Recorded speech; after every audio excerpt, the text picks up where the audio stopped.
Chancellor Hawkins, thank you so much for that kind and generous introduction, and thank you for all you do to lead this fine university, Troy University. Chancellor, President Pro Tem Senator Gerald Dowell, members of the board, platform guests, faculty and staff, family and friends, and most importantly, the graduates of the Troy University class of 2018.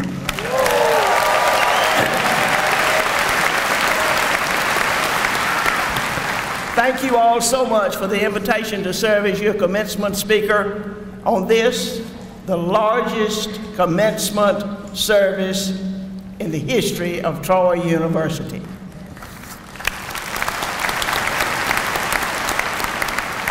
It's certainly my honor to be with you today on this, your day.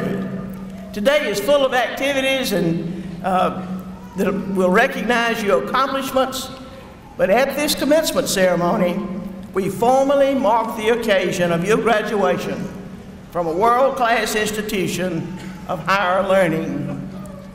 For some of you today, it's an end. Perhaps today happily marks the end of those 8 a.m. classes and those term papers that cause you to stay up into the wee hours of the morning. Or perhaps, much to your parents' chagrin, today marks the end of a journey that's taken you way more than 4 years to complete. For others of you, today is really a commencement, a start of something new, a beginning of the next chapter in your life. Some of you have job offers in hand. Some of you plan to travel and seek other adventures. Some of you are lifelong learners and will pursue additional degrees.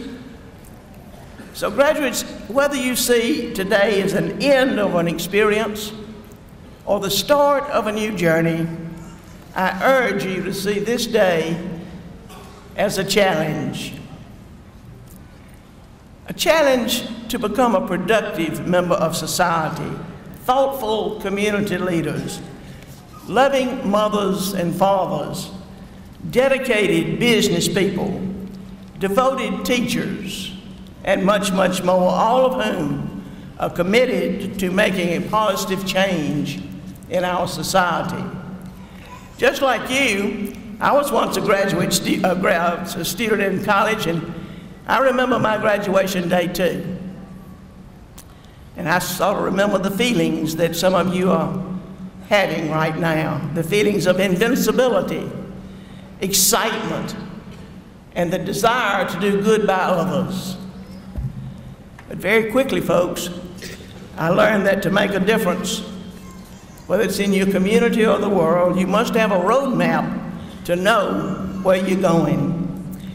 So in our few minutes together today, I'd like to share with you 3 things I have learned that I think might serve you well as a roadmap, so to speak, as you seek to make a positive change in our community and our world. The first point on our roadmap is planning is preparation.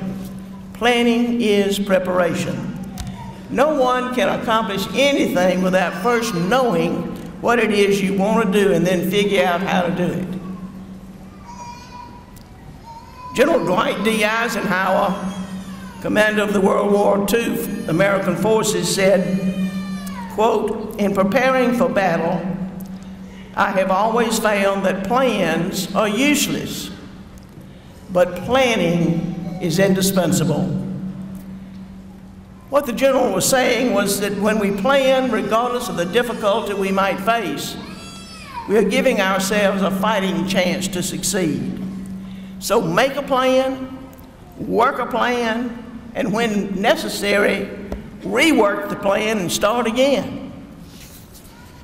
The second point on our roadmap is enter or you'll be excluded.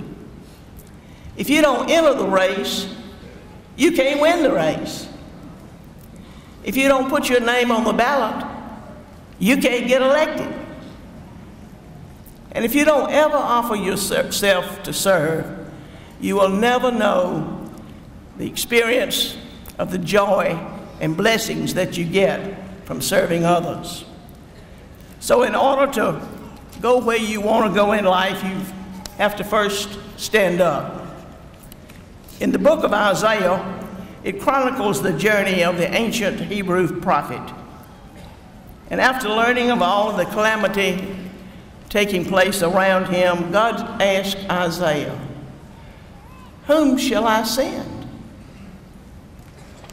And Isaiah responded, "Here I am, Lord, send me." Despite how bad things were and how difficult the job would be, Isaiah was willing to offer himself not only to serve his fellow man, but to serve his God.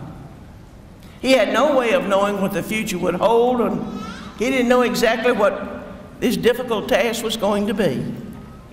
Yet, Isaiah offered himself anyway.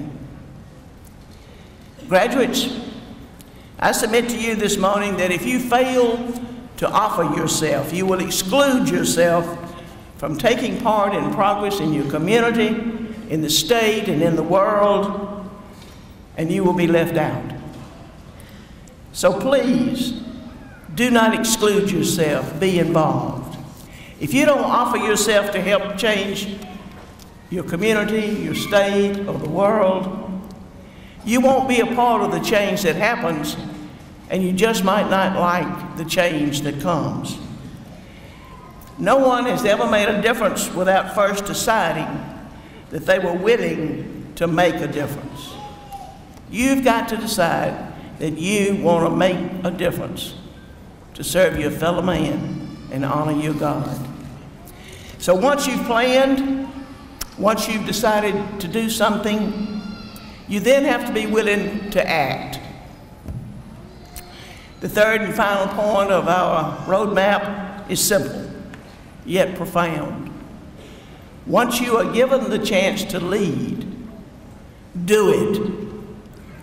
Unfortunately, lots of folks call themselves leaders because they want what they perceive as fame and power that comes from holding a particular office. But let's be clear here. Not a single person is actually ever a leader unless someone else follows. And to have people follow you requires that you have a desire to do good. Leadership necessitates a willingness to work hard, to make sacrifices, and to be willing to let others take some of the credit that you might very well deserve. This is perhaps the hardest thing to accomplish on the roadmap because true leadership requires you to act. You can have all kinds of grand ideas in your head, or you may see an injustice that's being done that needs to be corrected. But what good is that unless you are willing to put your hands, your feet, and your heart into action? So if you remember anything from today, remember that leadership is not defined by what we know.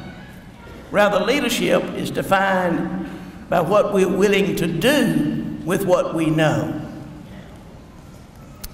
And you can reach great heights in your careers and in your public service.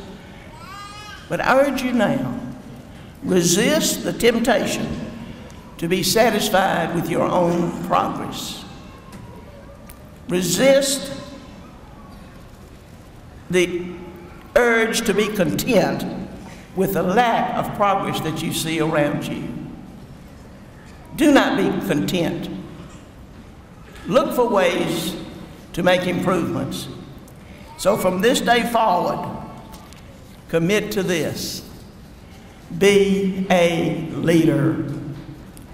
And on your roadmap to making a difference in the world, we've seen the importance of planning, of offering yourself to serve, and the importance of leading by example. All of these things go together to serve our fellow man and to honor God. Today is your last day as a Troy University student, but it's also the first day as a Trojan alumnus.